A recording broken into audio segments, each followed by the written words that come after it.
Perfect. And did you hear that, the notification? Yes, I did. Arthur, it's nice to see you.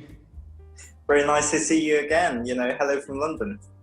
I know, we were supposed to catch up now in London, actually. And of course, the past 2 years have been really quite a surprise. Yeah, with the whole pandemic, and I think it's affected, different parts of the world.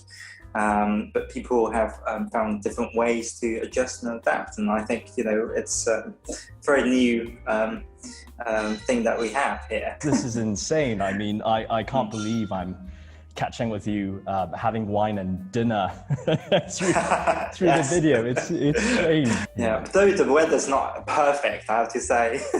It's never been perfect. No.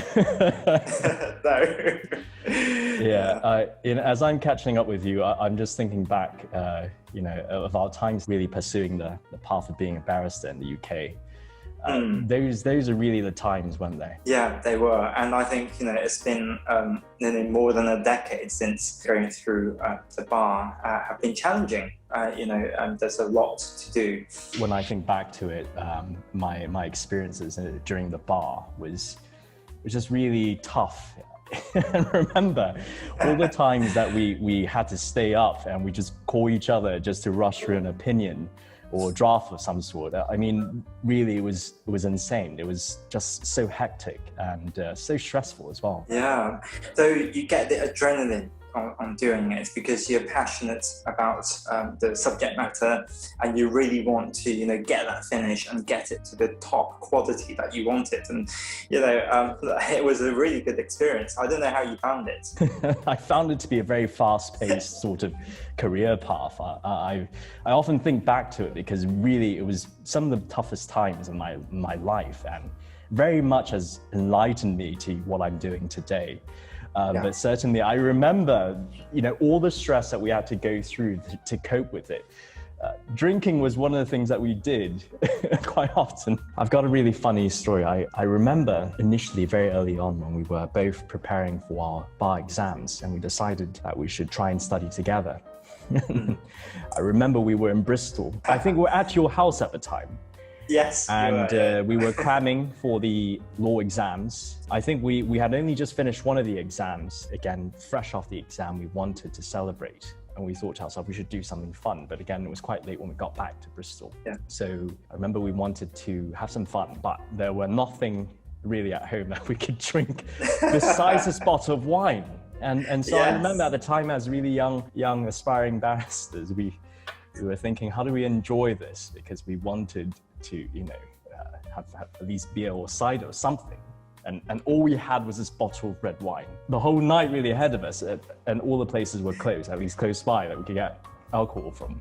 We're stuck, essentially. How are we going to have fun? To make do with the situation and this unfortunate circumstance, and we decided to open the wine and drink it. There was only one bottle, and again, the alcohol percentage was not very high. It was just a really enjoyable experience. I remember we had jazz going on and really just enjoying it. It was a different sort of experience, at least for young aspiring barristers, but it really is very much what we talk about, the idea of just a different sort of enjoyment. It's amazing how it could just enjoy a bottle when there's nothing else that we can have. And especially when you do a nice steak night or prepare a very nice dinner, but what are you going to have a drink with? One of the greatest things that we did at the time, at least that I really enjoyed, was really bar/lounge hopping. Where we really went around London to find the best places to find a good drink, which is so necessary, actually, if you think about it. One of the authors I read, I think he once said something like, drinks or alcohol is really the anesthesia for the operation of every day. I think, especially when we were pursuing the path of being barristers, that was really necessary. And but I think talking about which, I think most people around the world at the moment, and even throughout Asia, a lot of us are locked down or at least staying at home. Why do you think they should potentially consider wine? This is something that I think is a very good question. Why even consider wine at all if they've never had a habit for wine previously? I think on a philosophical level, it's a very intimate thing to share a glass or share a bottle with your loved ones or your families. And a lot of the time, we don't have enough time to actually share the time with our families or friends because we have been so busy before this pandemic. And this really sets the tone of coming back together and looking at what is most important in life, and that is family and friends. And family and friends, you could bring out the best and the ideas that we have, even within each individual household. And I really believe that the medium of wine brings not just the family together, but the whole community, and also to share thoughts about what you feel is in the wine, what you believe is the ultimate taste that you wanted to achieve, to bring you back some memories that you had earlier when you first tried wines, or when you have actually discovered a new wine, like myself and sharing it with you. So I really believe that the wine, the medium of wine, brings people together, and it's this unity that it's got magic to it. So what I propose is that more young people like you and I to explore more and to actually collect it. If you're a wine collector, collect wine now, and in the 25 years or 20 years, you look back and you say, I made that good decision to get that case. That's actually, I like that, because I think you brought up something that's very worthy of discussion.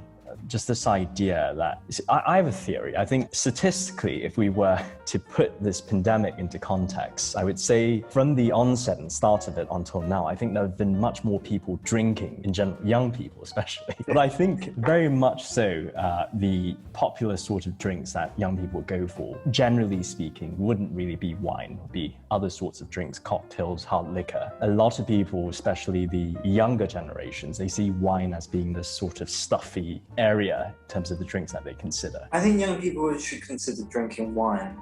There's three key things. One is to expand your own knowledge in wine and wine production and viticulture. And a lot of people would say, wine is just growing grapes and then put it in the barrel and then out it comes. But it's more than that. You learn about the soil, the climate, the type of grape and variety that it comes from, and you then slowly appreciate wine. And it comes to my second point, which is the appreciation of wine. A lot of people don't appreciate it because they don't have the knowledge that they should have before that. So there's the appreciation which comes on the second stage, and say, actually, this is why people are into wine. This is why that I should try a different grape variety. This is why that I should look at different wineries. And then it goes to the final point, is the curiosity part, curiosity of so many different things. And the final straw of this is we're not very inquisitive, and I think being inquisitive expands your knowledge, your experience, and everything that it comes with it.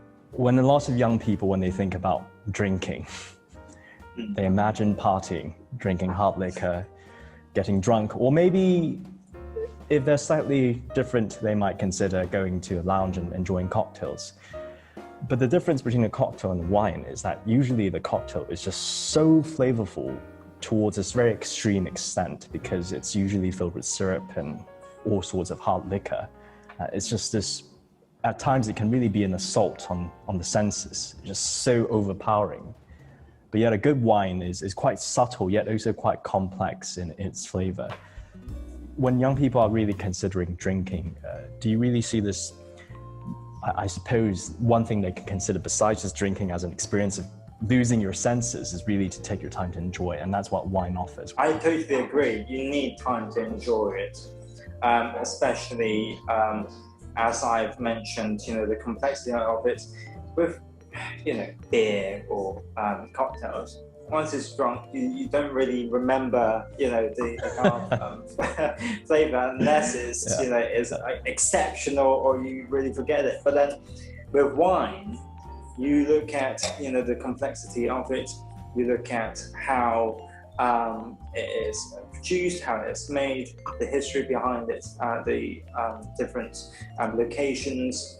I would really encourage people to read more about it and to get into it, because what we can all do is just go out, get drunk, and then just forget about it.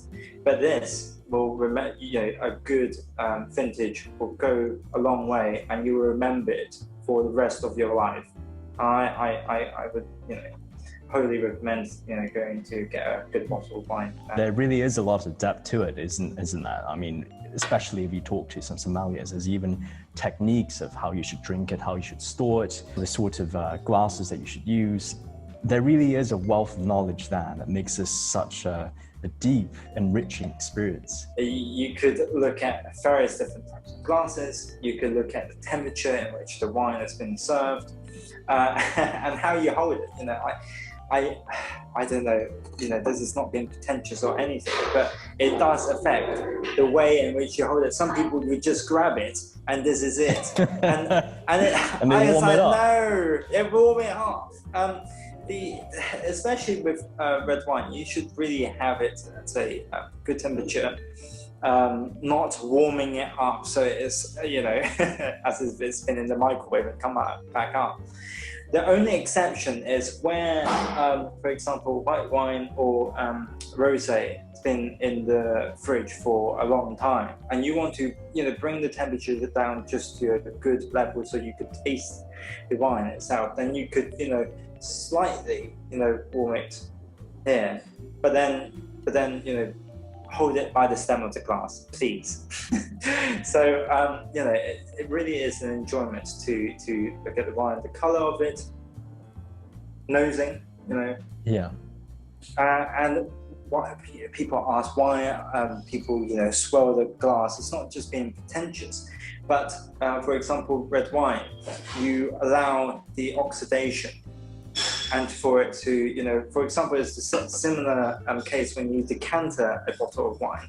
You decanter it so that, the oxygen goes in and it kind of comes back, the flavor comes back, and it changes the kind of content and the elements in which you taste the wine. Serve it at the right temperature. A lot of the wines behind the label would, advise you at what temperature the wine should be drunk.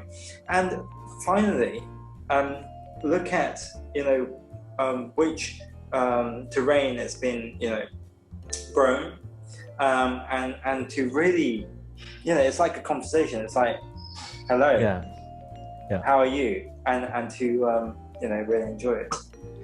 I think what you mentioned is very important. Again, it is very much an experience. It isn't just about trying to get drunk quickly or really feeling the alcohol. It is really trying to deconstruct the wine that you're trying to drink.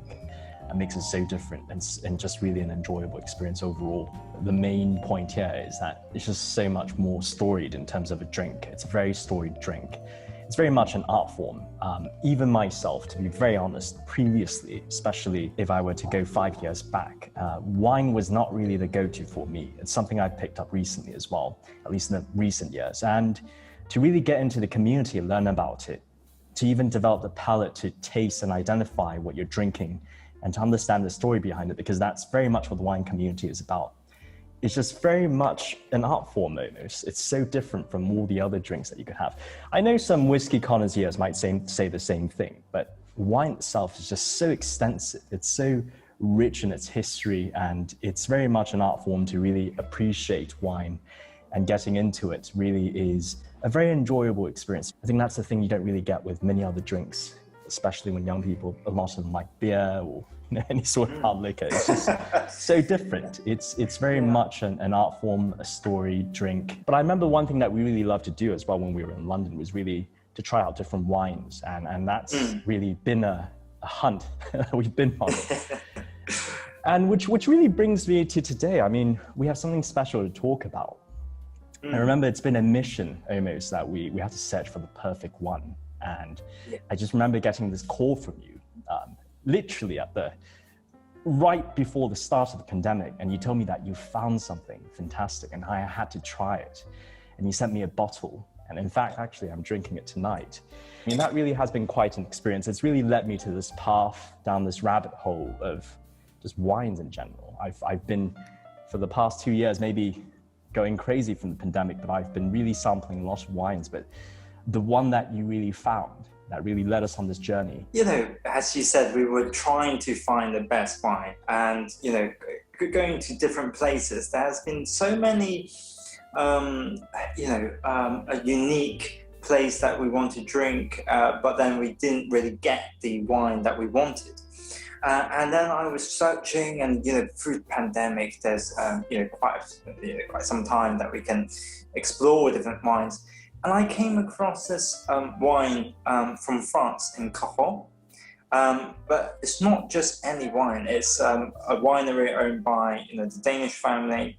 It's called Chateau de Cax. And I called you up and said, wow, you must try this. Right. And I sent some down to you. And what I love about it is the story, as well as the quality of these wines. So, not to bore all the people here, but I wanted to say, the history of it is fantastic. So, this is the Prince of Denmark's winery. It was run by the Prince of Denmark. It was brought back in 1974. So it was a long way back. And they brought this chateau and they replanted it. And throughout the years, it has matured. The vines are at least 34 years old. And so the Queen of Denmark and the Prince of Denmark, brought the chateau. They both, restored it to its former glory. And now we've got, 4 different types of wine. I don't know how you found it. It was really a surprise. It was really at the very start of the pandemic. That was the point where I was at, I would say, my most stressful. And then you call me up and then you tell me about this amazing development where you actually, got in touch with the royal household and really explored this concept of this royal wine. And you sent me this bottle. And it's been amazing, actually. Very, very different. To me, what makes it even more special is just the heart that you put into it to actually set up wine in terms of winery. It's just something that is so full of heritage, something that's so different as well. And also amazing in terms of how it tastes. Yeah, so, we've got a few different wines, but then there's one which is the Chateau de Cax AOP. They put it, they pick the grapes, the good quality ones, hand-picked and hand-sorted. They go through a maceration process and they put it into barriques, the French oak barrels, and to mature at least 12 months. And this is what is fascinating because it gives the flavor, and you could taste the oak. It's very mature, and Cahors is famous for Malbec, going back to the Roman times and to now. And we are really happy that it turns out to be a good, vintage. It could hold for 25 years, so it can mature as we mature.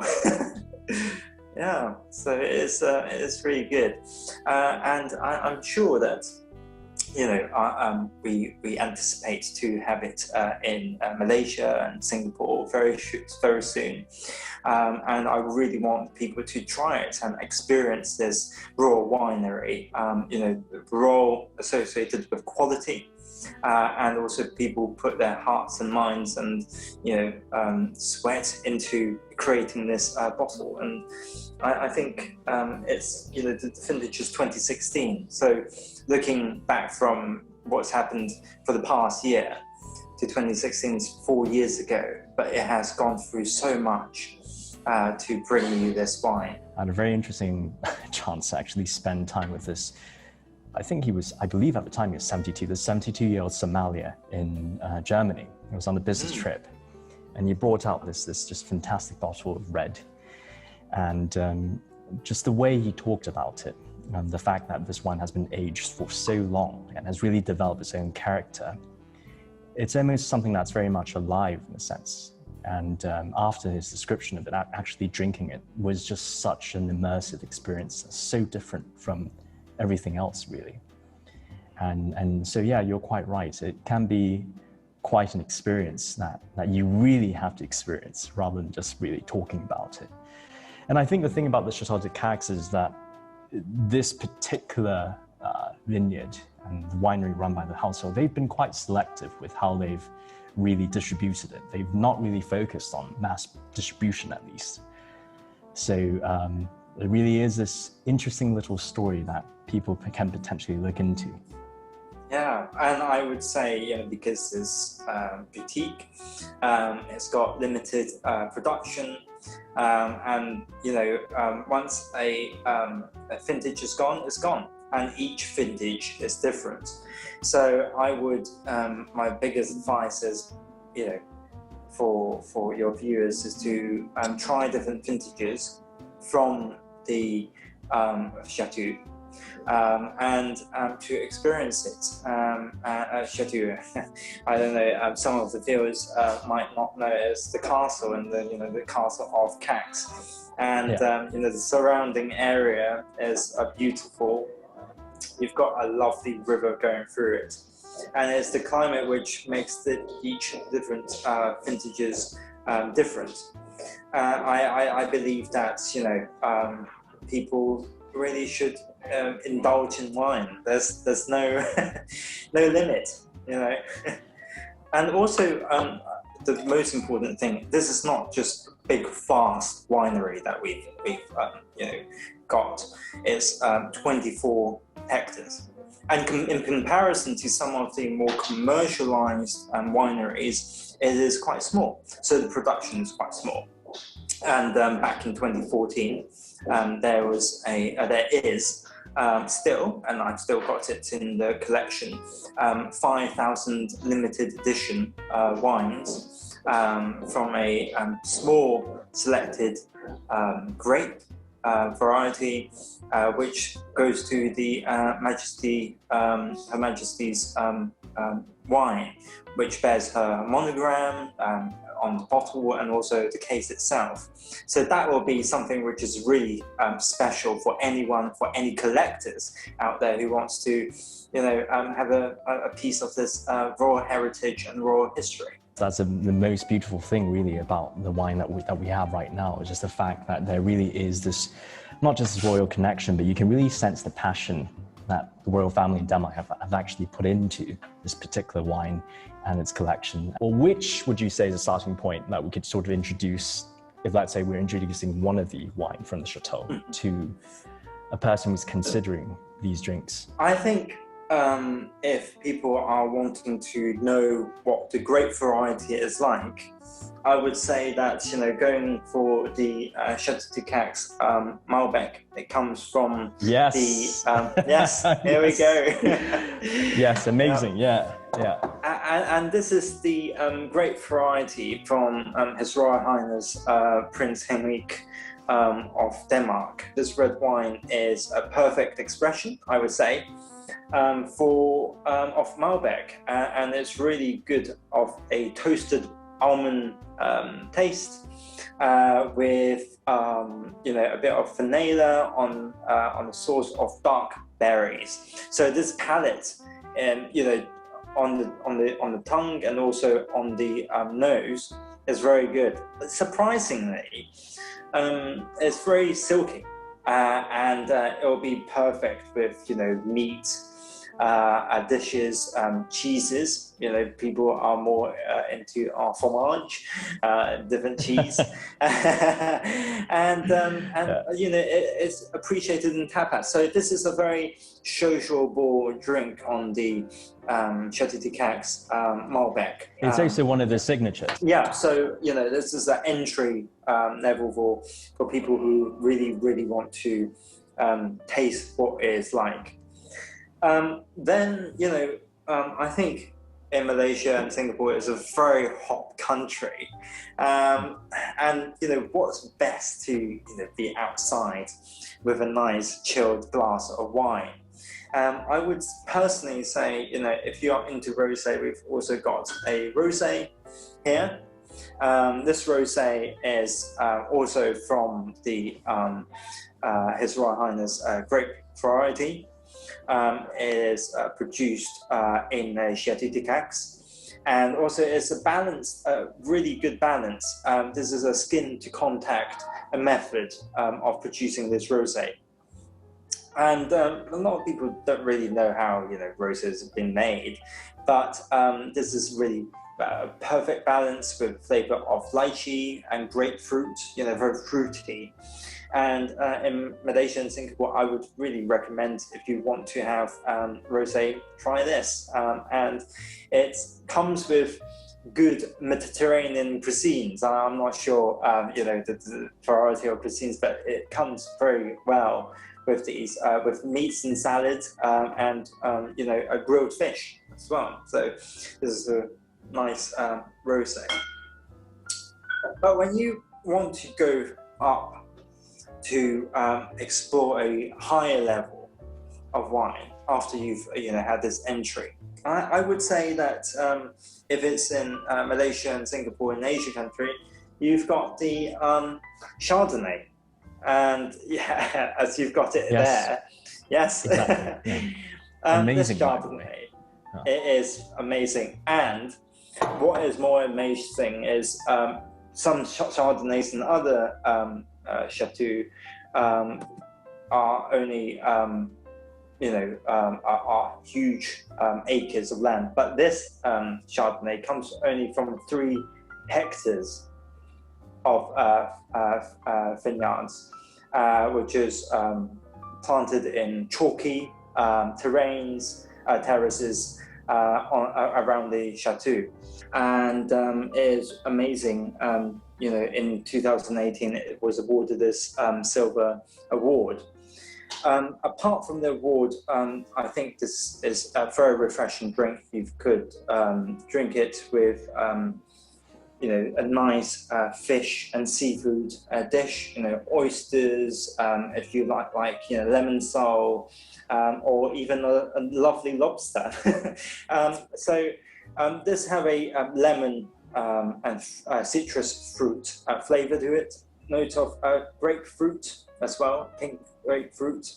Now, I think the main prize here would be the Chateau de Cax 2016 AOP, which is a designated region in Cahors.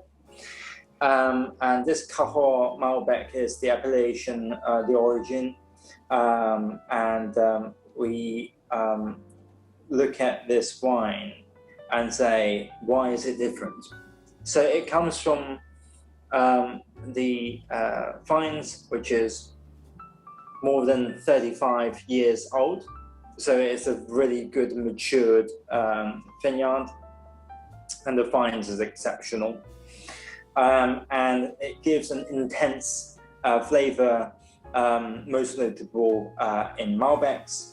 It's very complex, and it comes from only from 7 hectares. So 7 hectares of vineyards, and also it's a on a clay limestone soil, which is a good soil to have.